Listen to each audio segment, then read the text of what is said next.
Happy Friday, everyone. John Lorden here with your weekly episode of BrainScratch. We've got another mystery to look into today. I want to give a big thank you to JSwanKilowJ for doing some research on today's case.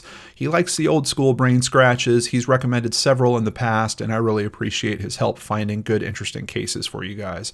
But before we get to that, I want to let you know a quick little update on the case of Greta Putnam. You might remember the brain scratch from December about this case. Greta was brutally murdered, and we also have her grandson, great-grandson, if I recall properly, missing. And I've been in contact with the family. I've heard some information, but not a whole lot of new detail. I was hoping to actually do some type of update episode. I'm just waiting for the right amount of information to pull together so I can do that for you. But they did want me to share with you guys that there is a GoFundMe now available, and here it is, and there's a link to it in the description box down below. What is this GoFundMe for? We can see they're looking to raise a $2,000 goal so far, and they're getting pretty close, $1,635 as of when I'm filming this. We can see some beautiful pictures of Greta here as well. The family has decided to set up a GoFundMe account for two reasons. One, to honor Greta Jane and give her the send-off she deserves. We are planning a celebration of life for this amazing woman on what would have been her 87th birthday.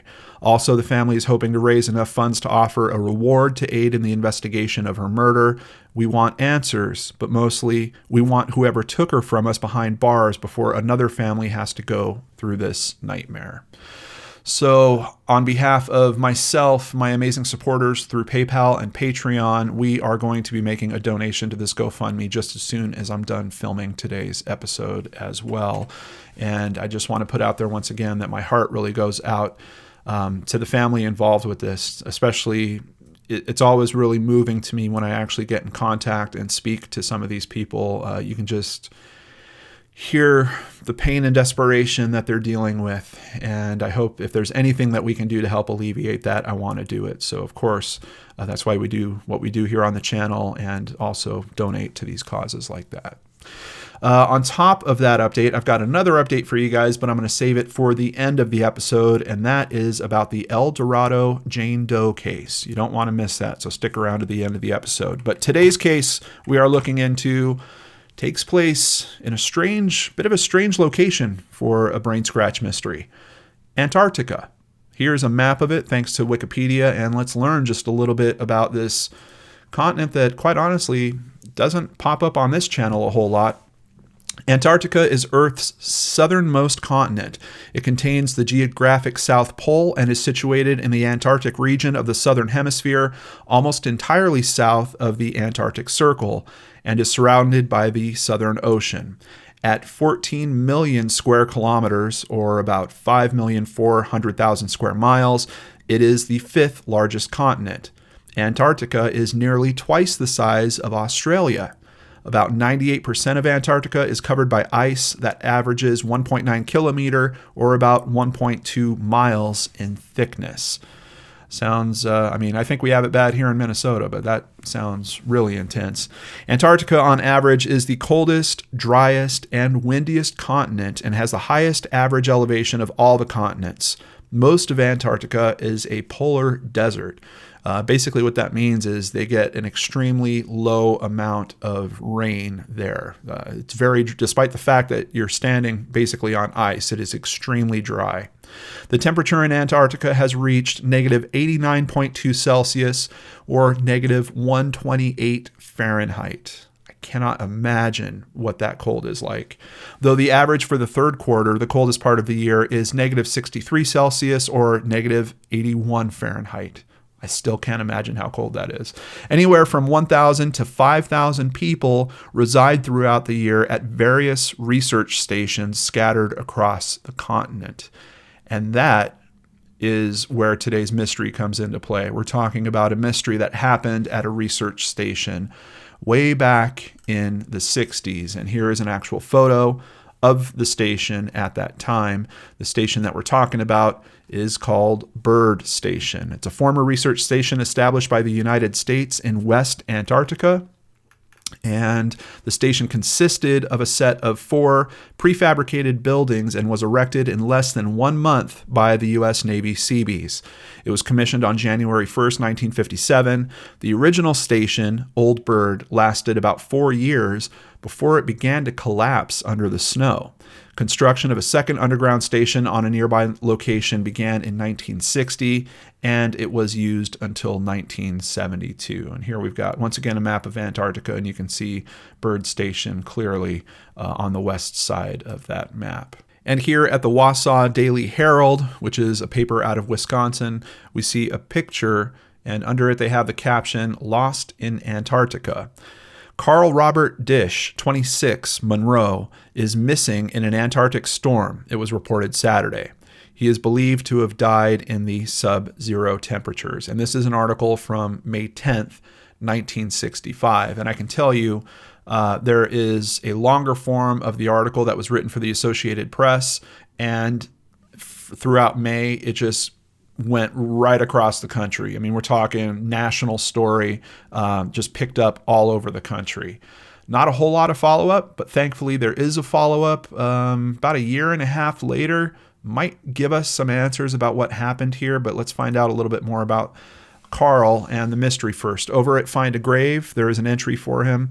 Carl R. Disch, ionospheric physicist for the National Bureau of Standards Boulder Labs, disappeared on May 8, 1965 from the Ionosphere Forward Scatter Station near Bird Station in the Antarctic. Now, I had to do a little digging. The ionosphere is the ionized part of Earth's upper atmosphere from about 60 kilometers or 37 miles to 1,000 kilometers or 620 mile altitude. It has practical importance because, among other functions, it influences radio propagation to distant places on the Earth. And I think the easiest way I could describe that is they essentially aim the radio waves at the ionosphere, and they're able to bounce off of it so that the radio waves come back down to Earth in different locations. So that's the type of work that he was doing there. But what happened? Over at southpolestation.com, let's dig into the story here. Carl Robert Disch, a National Bureau of Standards scientist wintering over at Bird Station, customarily traveled between the main station complex and the radio noise building performing his scientific studies. He had traveled the route over 25 times so far this season.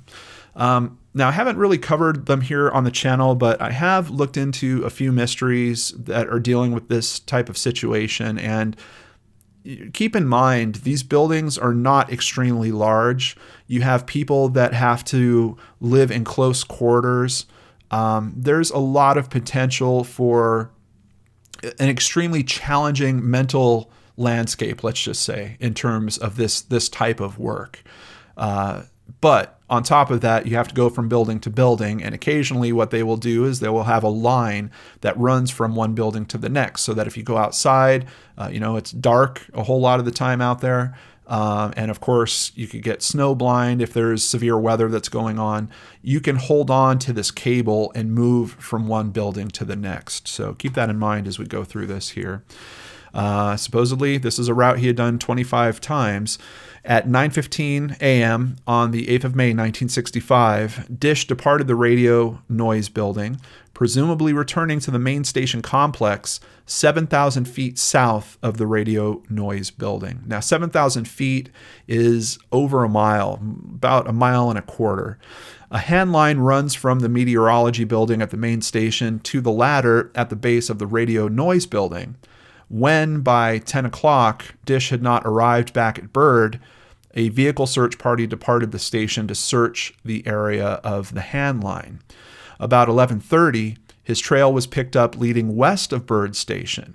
It led to the southwest corner of the skiway, a distance of about 4 miles. So already you have to wonder what is going on.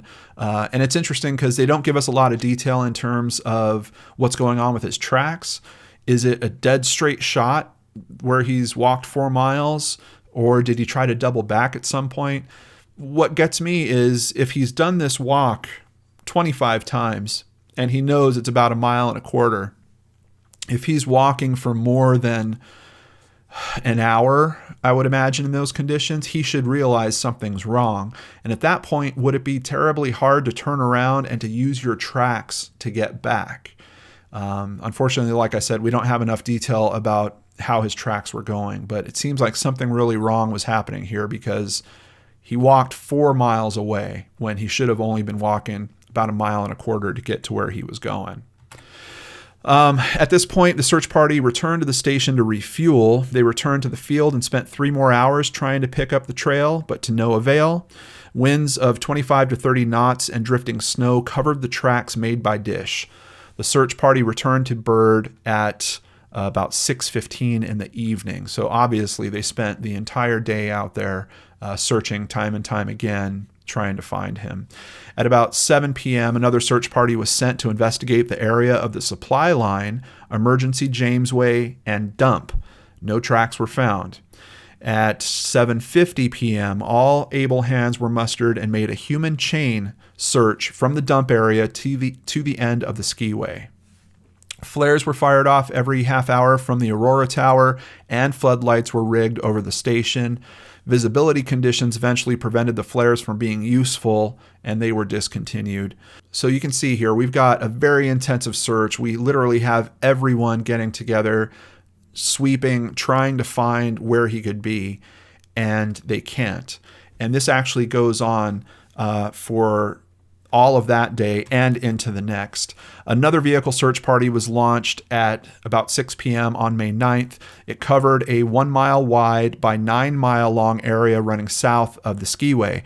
The party found occasional tracks and followed them to about 4 miles south of the station, where they disappeared. There was no noticeable shortening of stride in these tracks.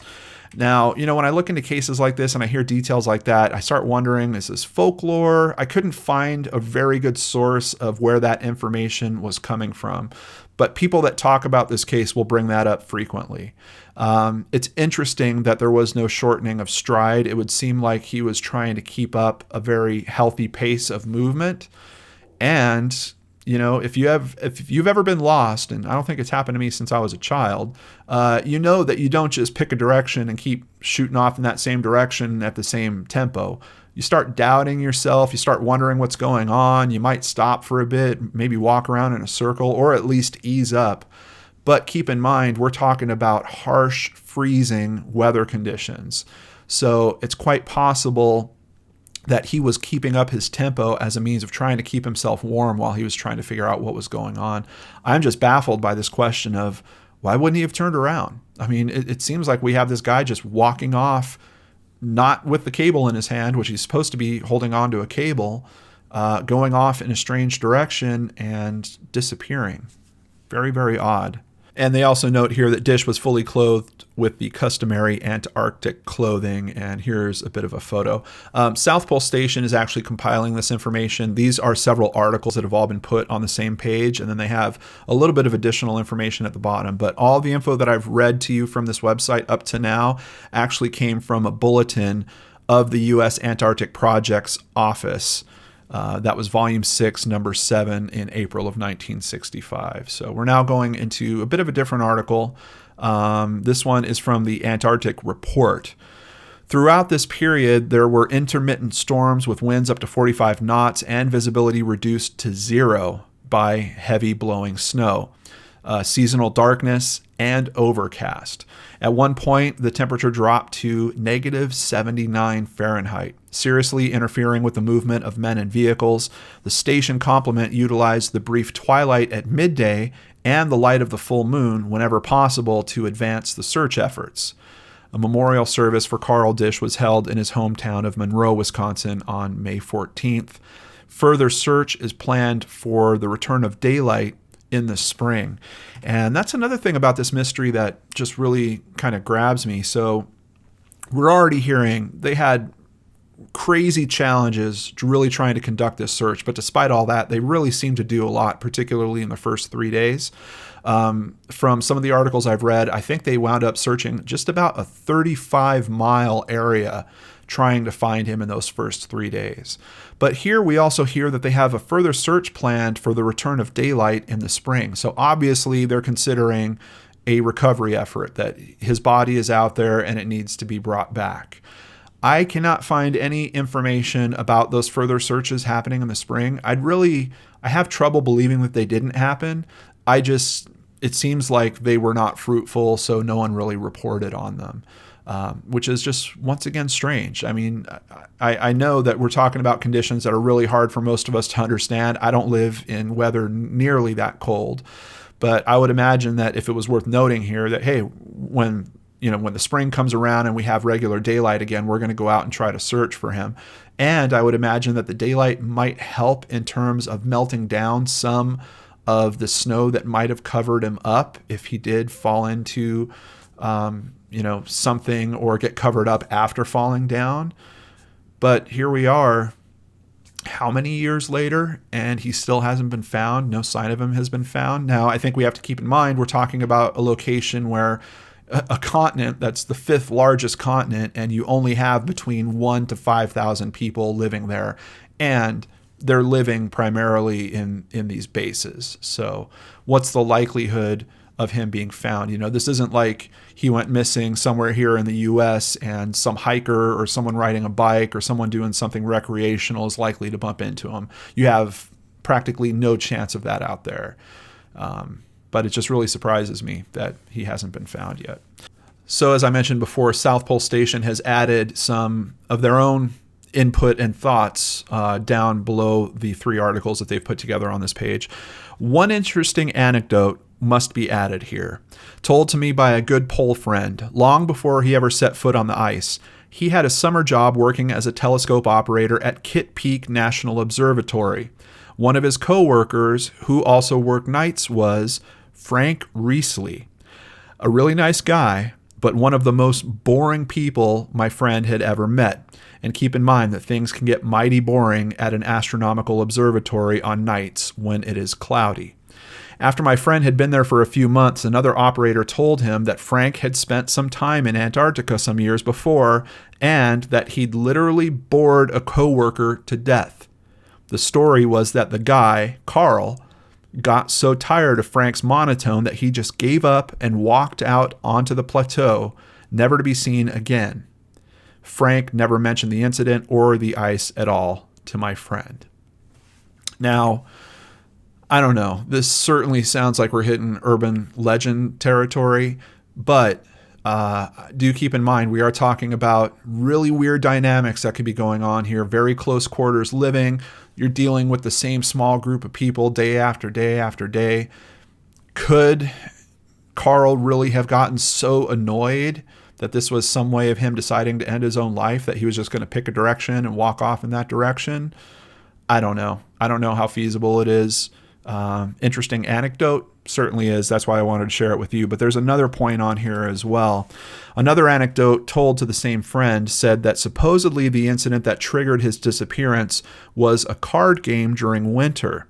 Disch accused someone of not treating him correctly or even cheating, threw his cards down, and announced that he was going to visit his friends at Pole. I would assume that means at the actual South Pole. No one thought twice about his tantrum because he had done similar things before, but that was the last anyone saw of him. Once again, kind of sounds like urban legend territory to me. Here at an article from the Evening Sun, it's kind of interesting to me because we see what becomes the legend of this kind of get reported. The title of this article is "A U.S. Scientist and a Dog Disappear in the Mile-High Snows of Antarctica." A 26-year-old government scientist and a dog called Gus figure into one of the most mysterious and fascinating legends of the modern explorers of Antarctica. Both, apparently in good health, disappeared without a trace on the vast, mile-high white desert of snow and ice in Marie Byrd Land. Legend says that the man was one of the most brilliant scientists that ever visited the ice, yet he vanished. Search parties followed his tracks for 9 miles before the searchers had to stop on account of weather. The legend continues. For the next 3 days, they followed the tracks for 35 additional miles before the tracks vanished completely. Both sets of tracks, so the legend goes, headed directly toward the South Pole. So is there something to that last anecdote that we heard over at South Pole Station about a card game and him supposedly going to visit his friends at Pole? Here we have an article telling us that the tracks, at least as the legend goes, head directly to the South Pole, as if the man knew exactly where he wanted to go. Accompanying the searchers was the bird station's pet husky, Gus. When the searchers reached the end of their endurance, Gus refused to turn back. He howled and raced into the storm, again straight toward the South Pole, more than 800 miles away. As Gus broke loose, the legend continues, the searchers saw strange lights and heard the sound of heavy engines in the distance, but neither the scientist nor Gus has ever been seen again. Now, that's another angle to this story. If you watch other YouTube videos on it, one of the theories kicking around there is, well, if you have snowy tracks and the snowy tracks just end and you have people that saw strange lights and heard weird engine noises, got to be UFOs, right? UFO came down, picked them up, took them off somewhere. That's one of the theories that surrounds this case. I don't know how feasible that is, because when it comes to the tracks disappearing in the snow, I think we've heard a reasonable explanation for that. The weather conditions at this time are severe. And the fact that those tracks could have been covered up by blizzard conditions, very easy to believe for me. So I think I would opt for believing that before I would believe that there was some type of UFO intervention going on here. But there is more, another myth that kicks around this story. Let's go ahead and jump over to sjhstrangetales.wordpress.com. And let me just tell you guys before I even read this, I cannot find source information that supports this next urban myth. But I think it's interesting. It does come up if you look into this case. If you look into Reddit threads on particular, this aspect is discussed as well. So I just wanted to include it here. An engaging urban myth, if you can have an urban myth in Antarctica, has also come out of the Disch case. In 1971, it is claimed, a message arrived at McMurdo Message Center via the AA2 weather circuit. The author of the message claimed to be Carl Disch. He said, "To the world I am dead. They believe that my body is but a pinpoint frozen here to the surface of this white continent. I say to you, I, Carl Disch, live. Do not for one moment think that it was a mistake. Everything was planned. They pushed me, tormented me, and bored me with their shallow lives." He goes on to claim that he was a genius and had been adopted by an elderly couple when he was very young. He wrote that he had seduced his dog away using tinned oysters soaked in barbecue sauce. He talks about the intense loneliness he now feels. "The endless singing of the wind almost drives me mad. I begin to long for human companionship." It seems to be largely accepted that the message is an imaginative hoax. Now, I don't even know if it's that, because an imaginative hoax, I would assume, is someone actually broadcasting that somehow and it being picked up at McMurdo. I can't even confirm that. I cannot find the source for where this information is coming from. As a matter of fact, I can only find a very small handful of websites that even reference this information. So is this complete fabrication? I'll leave it to you guys. I'm not feeling great about it, because if I can't find where the information came from, that it's too easy to have been just created by someone. But can we find any answers to this? Is there anyone that has spoken in a reputable source that we can trust for trying to understand this case a little bit better? Thankfully, that last article that I read to you guys is written by the Associated Press about a year and a half after the actual occurrence, and they did some good journalism. They actually went and tried to find someone that they could talk to that we could consider an expert in this case. And that person would be Ron Sefton, who is described as the scientific leader at Bird Station. I've heard a number of versions of it myself, embellished with weird stories about the possibilities of the scientist and the dog being snatched up by UFOs, or the possibility of their heading for a hidden lush valley. That's one that I didn't even hear in this. But it didn't quite happen that way. So what does Sefton say happened here? He said Disch and 3 other men walked over in the dimming twilight to the conjugate station of the Environmental Science Services Administration. I haven't heard the term conjugate station before, but it kind of sounds like break room area to me. And that's what it sounds like when it's described what they were doing. The 4 men played cards for a while, drank a beer, and listened to a tape recorder. Now that, I think, is an interesting point. Now we're talking about alcohol potentially being added to this equation. And I don't know, is it realistic that they really drank 1 beer while they were playing cards? Could it have been more? Maybe did he have 1 too many before he tried to head back? I don't know, but it's interesting that we now have some aspect of potentially putting together a scenario that's a little bit easier to understand than, a UFO came down and picked up him and the dog and took off. But let's continue here. Then, according to Sefton, Disch remarked that he had to get back to town early. He exchanged a few last-minute pleasantries with his 3 companions while donning his outdoor polar gear, then picked up the radio mic and informed Bird Station that he was on his way into Big Hole, the main entrance to the station. When Disch failed to check in at Bird within 45 minutes, a missing person alarm was flashed. And I'm glad they gave us that time frame because I really didn't know what to expect for someone walking in those types of weather conditions. But if they kicked off the missing person alarm at 45 minutes, I bet that they were expecting him to be back at the station probably around 30, 40 minutes, something along those lines. 2 of the men at the ESSA station began working their way along a hand line marking the path to Bird.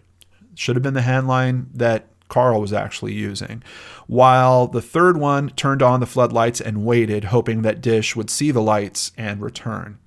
So basically, the building that he's playing cards at, 1 guy stays there, lights are on, so that gives him a beacon to come back to. 2 of the guys go out on the line and start heading towards the bigger station. Then we have searchers at the bigger station making their way along the hand line towards the ESSA hut. So you literally have searchers coming at both sides of the hand line looking for Carl. You can see, just already they had really good processes and were trying to minimize the risk. They're out there within 45 minutes. They have searchers coming from both sides, plus people that are behind at both sites, kicking on lights, trying to wait for him. It's just really surprising to me that he doesn't find his way back. Neither party found any trace of Disch, and the hand line was unbroken. Tracked vehicles were brought out to the tunnel, and at last Disch's footprints were found on the ice a few feet away from the hand line, heading southward.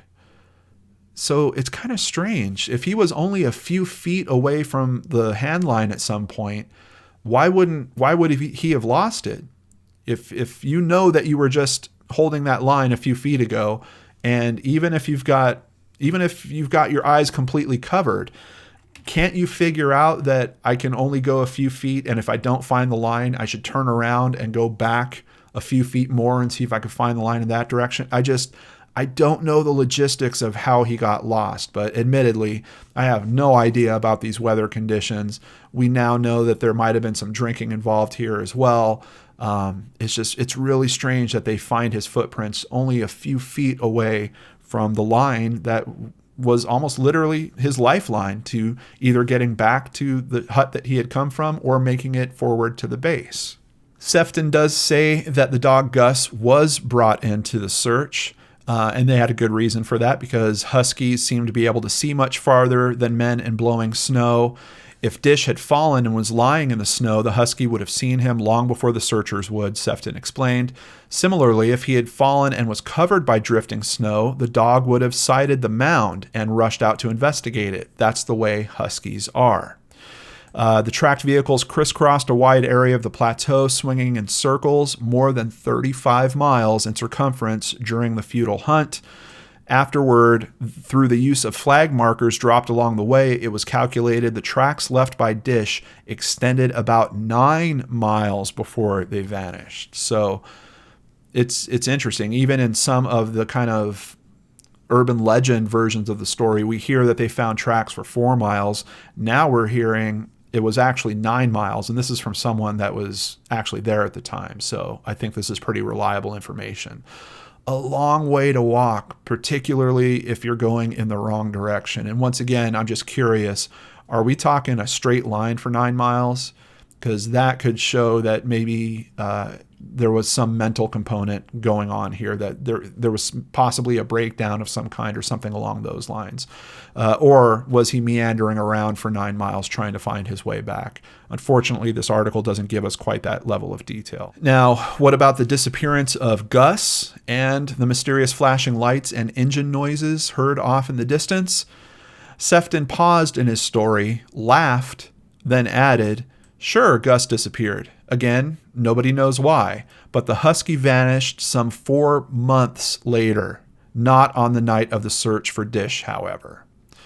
As for the flashing lights and engine sounds the searchers are supposed to have heard in the distance, Sefton said they were the lights and the engines of the various tracked vehicles being used in the search.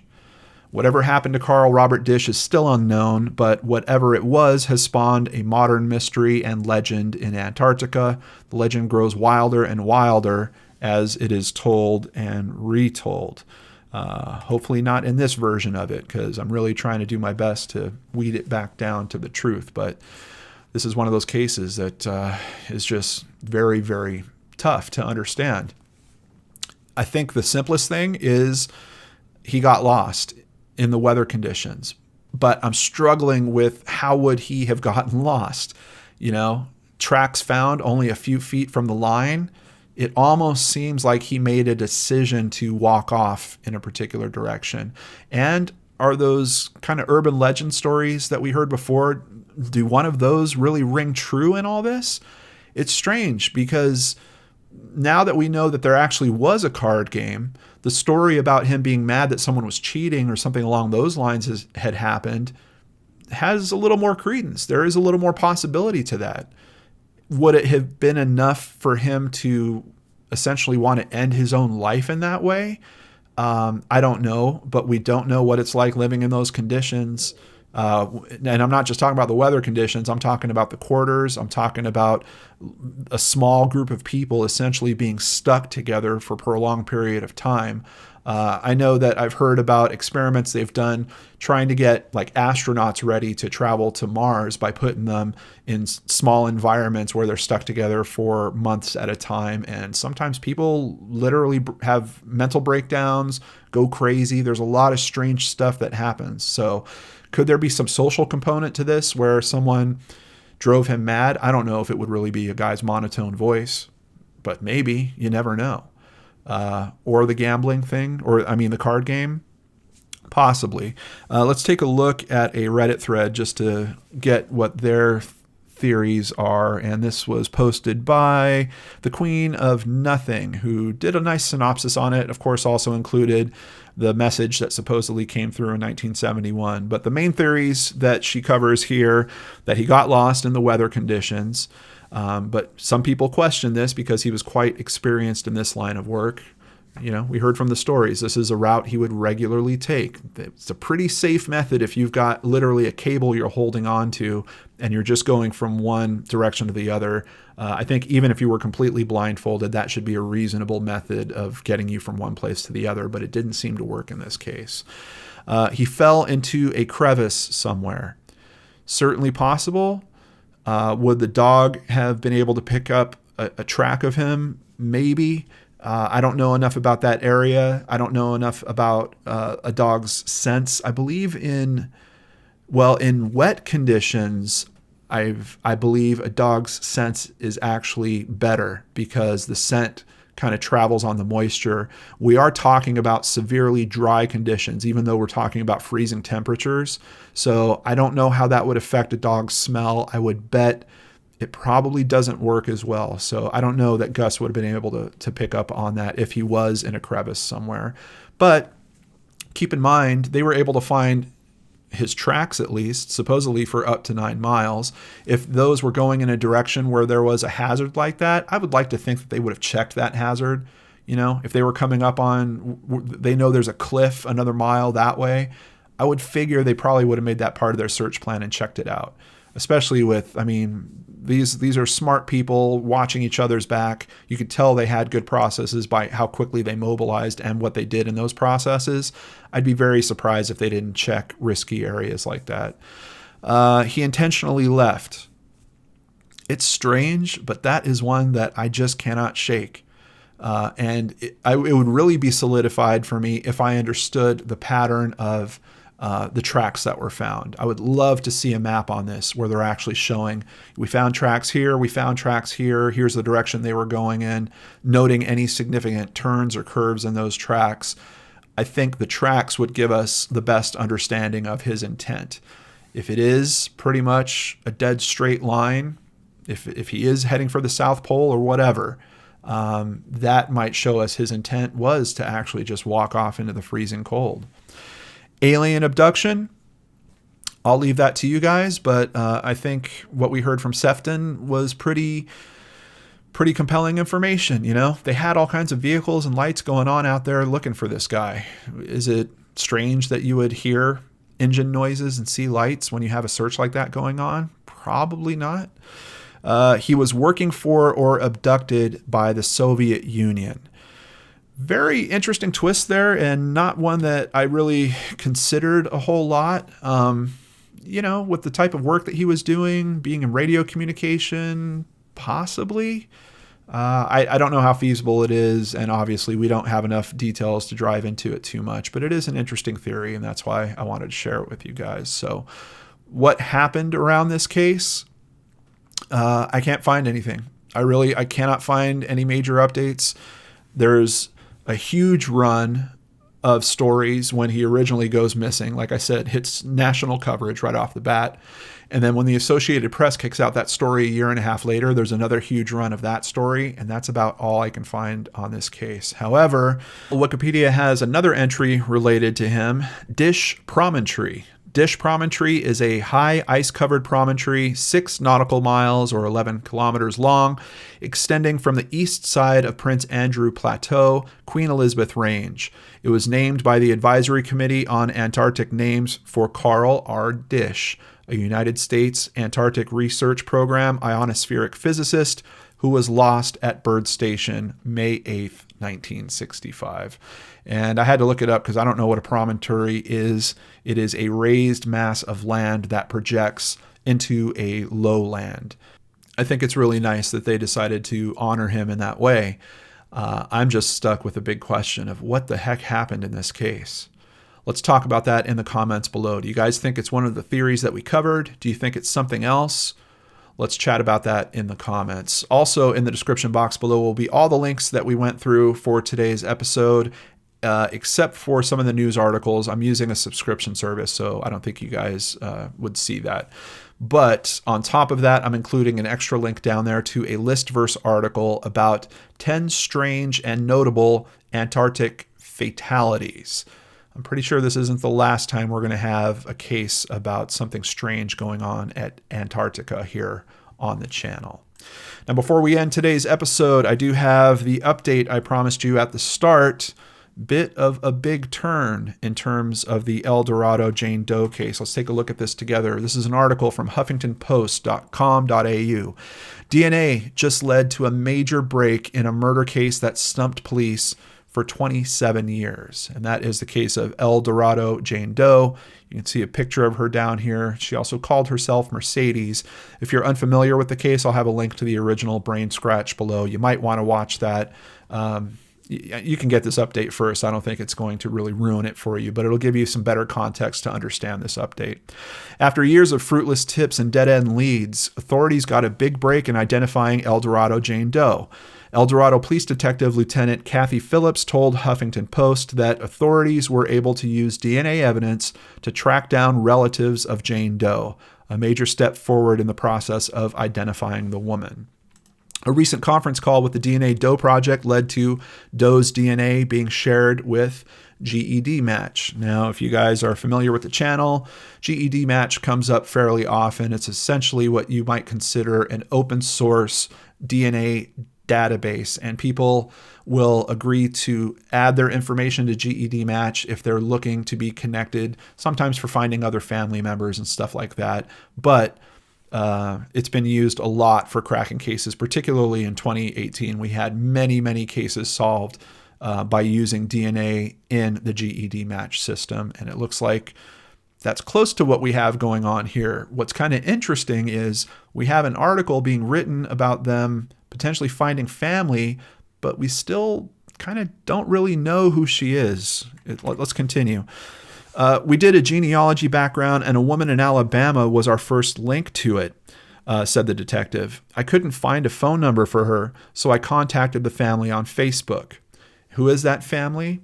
Christina Tilford learned she's Doe's second cousin. She didn't recognize Doe but could see a family resemblance. She said she shared her DNA with the website about a year ago in hopes of tracing her family roots. And here we've got several photos of the lady that was calling herself Mercedes. According to Tilford and Phillips, no one in the Wood family ever knew of Doe's existence until now. They didn't have any knowledge of anybody running away, reported missing, or put up for adoption or anything. So we think she was born out of wedlock, Phillips explained. So we're getting DNA from other family members to narrow it down. While the search for Eldorado Jane Doe's name is ongoing, authorities are closer now than ever before to finding it and providing answers to a family who, until now, was oblivious to her fate. I would say they were actually also oblivious to her even existing. So very interesting turn in this case.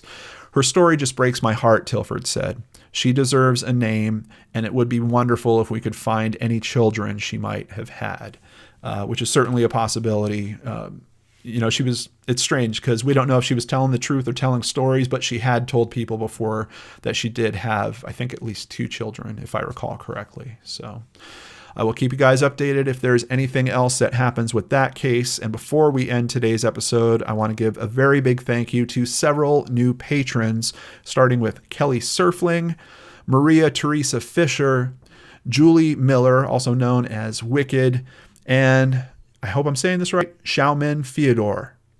Thank each of you for now supporting me on Patreon. I truly appreciate it. On top of that, we also had pledge increases from Becky, Margaret, and Laura. Thank each and every one of you for helping to keep me here doing what I love doing, and also doing things like we're going to do just as soon as I'm done filming this, like donating to the GoFundMe for Greta Putnam. Take care, everyone. I'll see you back here on Monday with a new episode of Case Cracked on the Lord and Arts channel.